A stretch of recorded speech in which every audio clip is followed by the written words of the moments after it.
Assalamualaikum warahmatullahi wabarakatuh. Dan salam sejahtera bagi kita semua.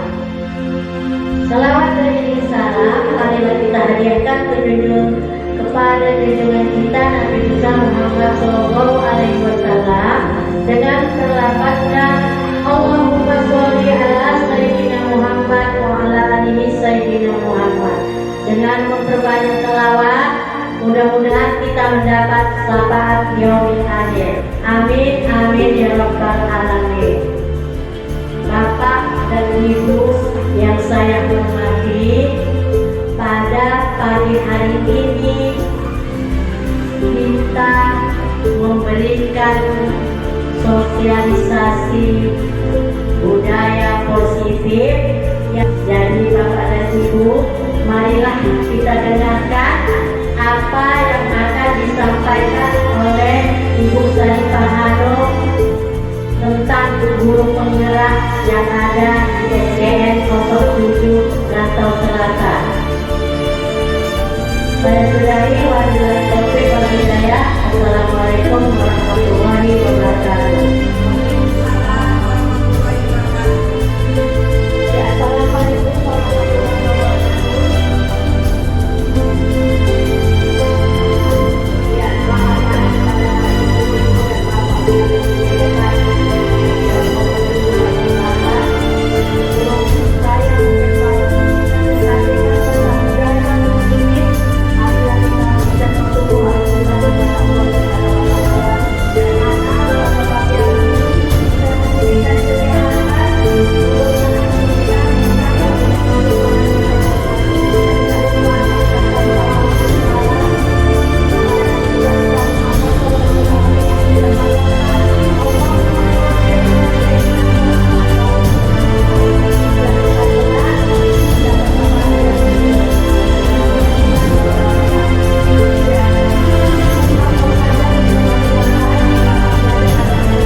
Kebahagiaan seperti tujuan pendidikan nasional kita yang tercantum dalam profil pelajar Pancasila yang sudah biasa kita terapkan kepada anak-anak kita yang lain tentang profil pelajar Pancasila.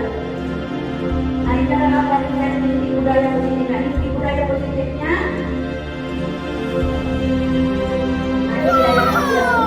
pertama kali kita melakukan budaya positif sekolah ini yang tidak dikalahkan.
motivasi perilaku manusia.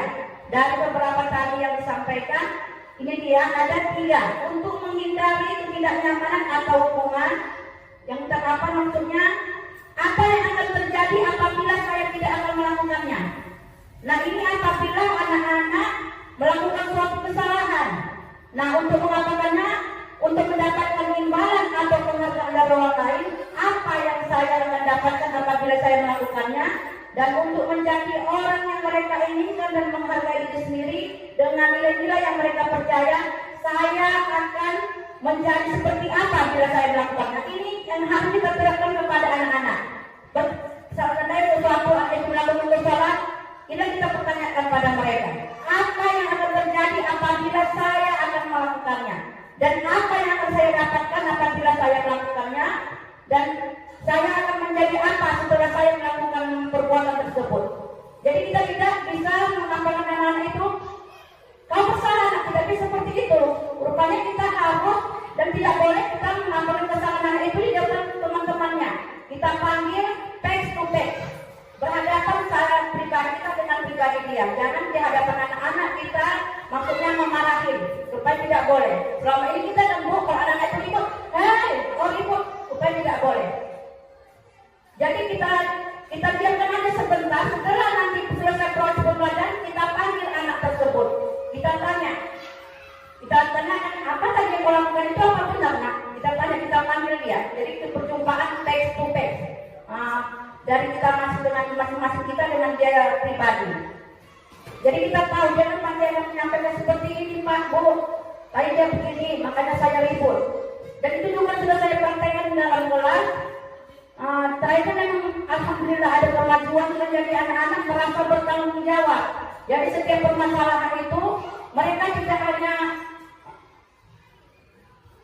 hanya melakukan itu dengan keinginan mereka gitu ya kan. Jadi kalau kita lakukan seperti itu kita seolah-olah ini kalau di dunia kita kan Pak seperti kita ini sebagai seorang hakim gitu ya, ataupun seorang polisi kita jadi penyidik kita.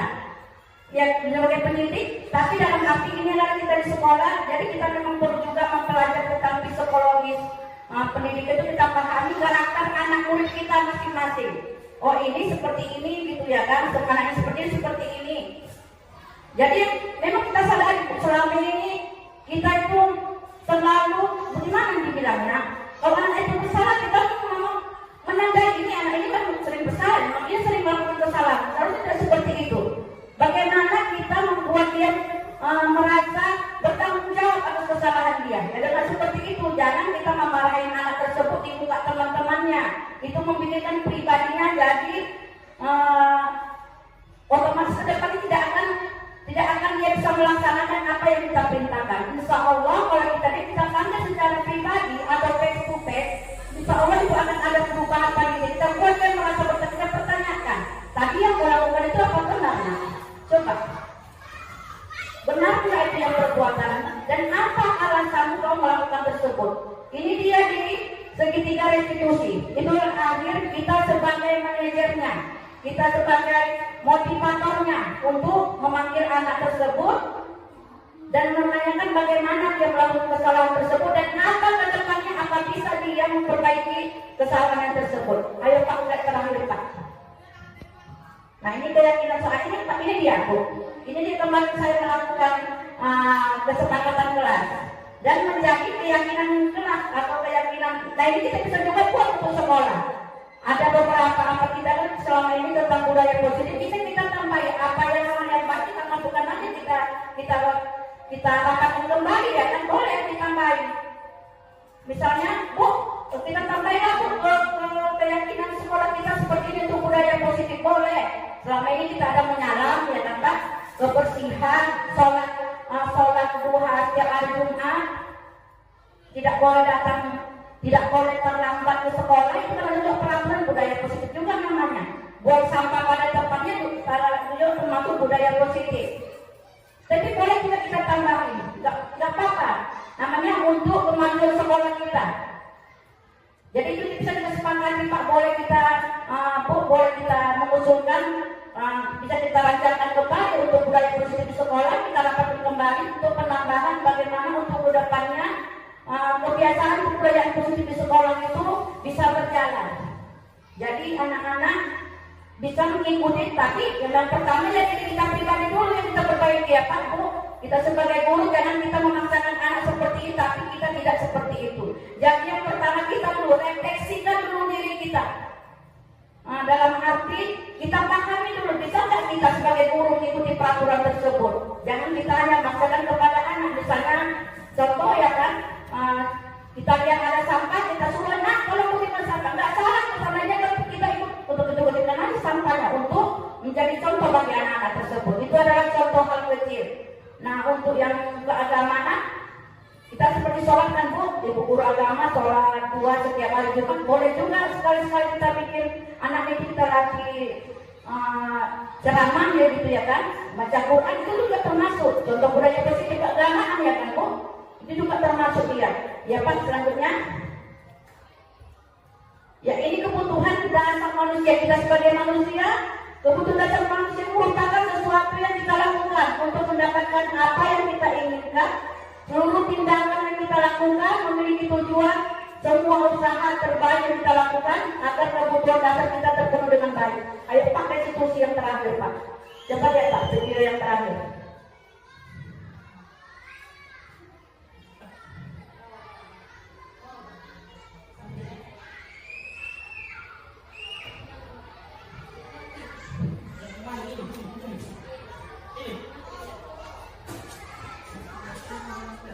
Yang terakhir ada video tentang restitusi segitiga. Ini ya, ini dia Pak, yang Bapak dan Ibu bisa menonton restitusi segitiga yang saya lakukan kepada anak yang makan-makan dalam kelas. Ayo Pak, silakan Pak, putar videonya.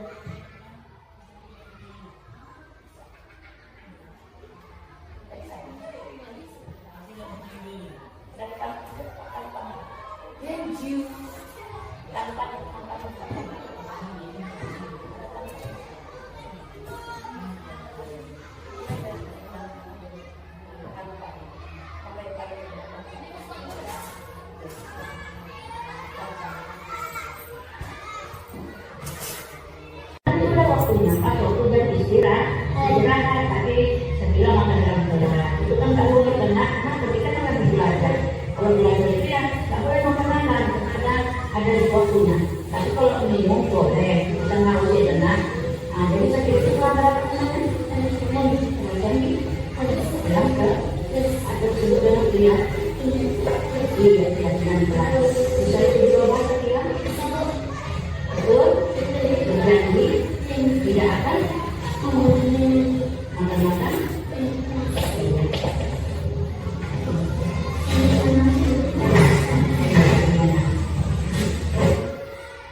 Ya itu dia tadi Bu, salah satu contoh tentang restitusi segitiga. Itu dia kita sebagai manajer di situ ya Bu, kita panggil back to back seperti saya bilang tadi. Kita hadapkan jangan pada waktu anak itu buat kesalahan yang di situ kita panggil, karena masih dalam proses pembelajaran. Kita lihat saja, makanya kita memang harus aktif jeli melihat karakter anak kita masing-masing. Setelah nanti dari situ atau pada waktu istirahat atau proses pembelajaran sudah selesai, baru kita panggil anak tersebut. Jadi dia tidak malu dengan kawan-kawannya karena dia berbuat kesalahan ya kan Pak Bu. Kita panggil berdua aja, nah, seperti itu namanya segitiga restitusi. Mengkontrol si anak bagaimana pribadi dia melakukan suatu kesalahan. Itu kan sudah yang tentang budaya positif tadi ditanamkan juga dalam kelas. Tidak boleh makan-makan di dalam kelas. Itu kita lakukan juga ya. Tapi jangan ada kata-kata tidak boleh. Jangan kok tidak boleh tapi kita memaksakan kan Bu. Tidak boleh kita lakukan. Jangan ada kata-kata jangan atau tidak boleh. Jadi kita buat aja. Membiasakan makan pada waktu jam istirahat. Nah seperti itu kita buat keyakinan kelasnya. Jadi untuk kedepannya jangan ada yang kata-kata jangan ataupun tidak boleh. Kita cari aja untuk keyakinan itu membiasakan makan pada waktu jam istirahat. Berarti kan sudah ada itu ibaratnya melarang anak-anak untuk makan dalam kelas ya Bapak dan Ibu. Itu tadi contohnya adalah anak-anak yang melanggar ataupun makan pada waktu pembelajaran makan di kelas. Nah seperti itu ya Bapak dan Ibu tentang pembelajaran di didapatkan dari CGP yang telah kami lalui selama lebih kurang 2 bulan. Memang banyak manfaatnya ataupun masukan yang dapat ilmu pembelajaran itu memang luar biasa sekali Bapak dan Ibu. Ini saya secara pribadi memang gimana ya Pak dan Bapak Ibu? Karena selama ini kita kan sebagai guru memang ya kita lakukan aja tugas kita, kewajiban mengajar sudah selesai kan, tapi kita tidak pahami karakter anak itu masing-masing. Jadi ini memang merupakan kontrol kita lah memang sebagai guru, ya kita tahu memang oh inilah memang anak kita seperti ini, yang ini seperti ini. Ya kita memang harus berusaha atau belajar lebih lagi, lebih giat lagi untuk bagaimana anak-anak itu dekat sama kita, bagaimana mereka menganggap, ini guru saya, ini saya harus seperti itu. Kita di sekolah memang sebagai orang tua, kita tahu memang kita sebagai orang tua, pengasuh orang tua mereka di rumah, di sekolah kita lah orang tuanya. Nah seperti itu memang saya sudah belajar 2 bulan ini. Ya luar biasa lah memang manfaatnya Bapak dan Ibu. Mudah-mudahan Bapak dan Ibu ke depannya ada yang mau menjadi CGP. Nah insya Allah memang banyaklah manfaatnya. Nah itulah dia tadi tentang pembiasaan budaya positif di sekolah dan di dalam kelas. Jadi kalau ada Bapak atau Ibu yang belum paham, silakan bertanya, saya terima, insya Allah saya jawab dengan yang saya ketahui dari pembelajaran CGP. Ya ada yang mau bertanya Bapak dan Ibu? Ayo ya Bu Dasparani guru agama ya.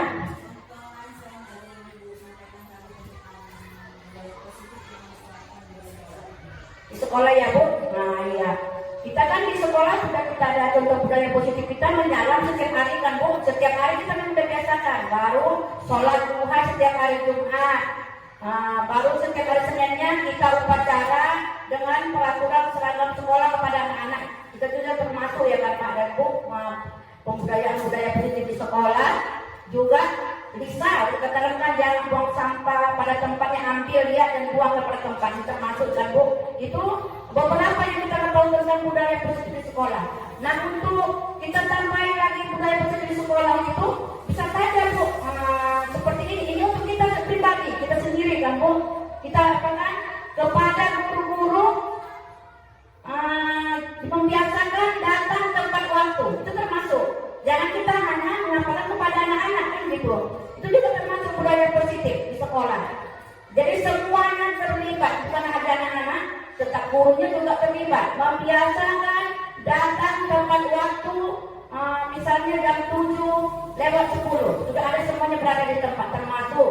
Baru kita setiap hari Senin guru-gurunya membiasakan seragam, sudah kita biasakan. Ada yang Ibu P3K putih hitam ya kan, orang Ibu pakaian coklat ya kan untuk PNS juga itu termasuk. Berarti kita memang sudah mendisiplinkan diri. Dan juga teman contoh budaya positif lagi, bisa saja kita mengimbau termasuk ya, mengimbau dan ada juga infak kepada anak-anak, misalkan infak setiap hari Jumat. Kenapa coba kalau nggak kita biasakan contoh ini untuk keagamaan? Kita semua yang kenal ya Bu, yang muslim, semuanya guru ikut sholat duha.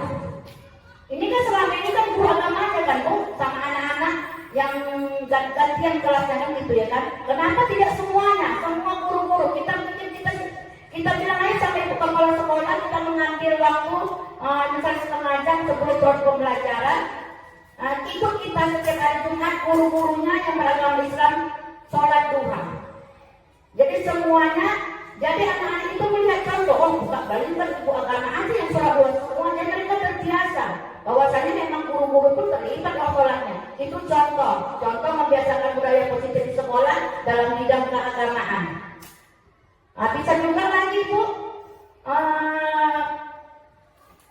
kita kumpulkan aja untuk misalnya barang-barang bekas yang anak-anak dulu pakaian tak terpakai gitu ya kan, pakaian kita pun juga kita kumpulkan aja, walaupun itu entah sepatu anak-anak tidak terpakai, selop atau pakaian yang apa, kita coba kita buat untuk membantu anak-anak yang tidak mampu. Kita pasti tahu anak-anak kita yang tidak mampu kan, jadi kita biasakan aja anak-anak kalau ada pakaian yang tidak terpakai lagi daripada jadi kain lakor masih bagus, bagaimana kalau kita kumpulkan di sekolah, kita sumbangkan untuk anak-anak sekolah kita yang tidak mampu. Bisa juga kita antarkan ke panti asuhan, termasuk juga budaya positif. Berarti bidang kemanusiaan itu kan, menolong sesama. Bisa kita usulkan nanti seperti itu kan Pak Bu? Saya juga menyadari memang ini pakaian-pakaian biasanya dikumpul dalam koli, diletakkan di mana gitu ya kan. Padahal masih banyak yang bagus-bagus ya kan. Apa salahnya kita biasakan, kita terapkan kepada kita sendiri baru anak-anak untuk mengumpulkan barang-barang yang tidak kita pakai lagi, baru kita serahkan sama yang membutuhkan. Nah itu termasuk budaya positif juga. Jadi anak-anak mereka bisa merasakan bagaimana mengapa rasa kemanusiaan kepada yang lain atau menolong, ikut berpartisipasi seperti itu kan Pak Bu. Jadi nanti mereka bisa di rumah, Ma, ya kalau ada baju-baju saya tidak terpakai lagi, marilah saya kumpul lagi di sekolah, nanti kami sumbangkan kepada kawan-kawan yang membutuhkan atau kepada panti asuhan. Nah itu termasuk contoh budaya positif di sekolah. Kalau ada yang menambahi bisa Bapak Ibu. Misalnya Bu Abdi, ada yang menambahi tentang jam budaya positif, bisa jadi masukan Bu. Ada Bu? Yang lainnya ada? Kalau ada lagi bisa kita rembukan ya, karena namanya kita ini kan kolaborasi. Bukan maksudnya saya hanya mempresentasikan apa yang saya dapat, boleh juga jadi masukan. Jadi bisa nanti kita bicarakan dengan ibu kepala sekolah ya kan. Seperti ini harus kita tambahi budaya positifnya. Ada Pak Ibnu? Ibu apa? Ada yang lain ibu? Ibu pas ya. Nah inilah dia tentang presentasi kebiasaan tentang budaya positif. Insya Allah untuk kedepannya kalau ada masukan boleh disampaikan kepada kami, nanti disampaikan kepada ibu kepala sekolah, namanya untuk tujuan bersama ya kan, kebaikan sekolah kita bersama. Memang budaya positif ini memang harusnya kita lakukan. Kita biasakan ini bukan hanya di sekolah tapi dalam kelas, bukan hanya di sekolah, di rumah pun juga kita biasakan. Di rumah pun juga kita buat seperti ini. Jadi anak-anak di rumah pun tidak perlu kita memarahi, kita panggil, kita tanyakan kenapa dia seperti itu. Jadi kita memang psikologi pendidikan itu dia memang disitulah kita apanya. Jadi kita paham bahwasanya kita belajar selama tentang psikologi pendidikan, rupanya memang kita laksanakan lah, kita praktekkan sendiri memang. Jadi semenjak saya belajar di CGP itu barulah saya merasakan seperti ini rupanya memang kita menghambangkan diri pada anak, bukan berarti kita tunduk kepada anak, bukan Bu. Maksudnya posisinya memang kita khususnya mengapakan tentang anak lah, anak yang paling terutama, peserta didik kita, itulah dia. Kalau di rumah anak kita sendiri ya, kalau di sekolah peserta didik. Jadi memang setiap yang namanya pembelajaran atau ilmu pengetahuan itu memang banyak manfaat yang kita dapatkan. Jadi jangan ada kata-kata saya sudah tua kok. Nah, jangan seperti itu ya Bu. Namanya belajar itu tetap belajar, terus belajar. Nah, kalau namanya belajar tidak ada memandang usia. Semuanya memang kita perlu proses dalam pembelajaran tersebut untuk memperbaiki diri ke depannya. Jadi hari ini yang bisa saya sampaikan. Kalau ada yang salah atau kata-kata saya tadi menyampaikannya, saya mohon maaf sebesar-besarnya. Kepada Allah saya mohon ampun. Mudah-mudahan hari ini pengimpasan tentang pembelajaran budaya positif bisa kita laksanakan bersama-sama untuk kebaikan ke depannya sekolah kita. Mudah-mudahan SDN 07 kita ini semakin maju, sekolah Kapolri ya kan Bu, kita berada keagamaan ada, olahraga juga, internetnya tentang IT-nya juga, kita sama-sama belajar. Nah, demikianlah yang saya sampaikan untuk hari ini. Semoga semua mendapatkan penuh keberkahan.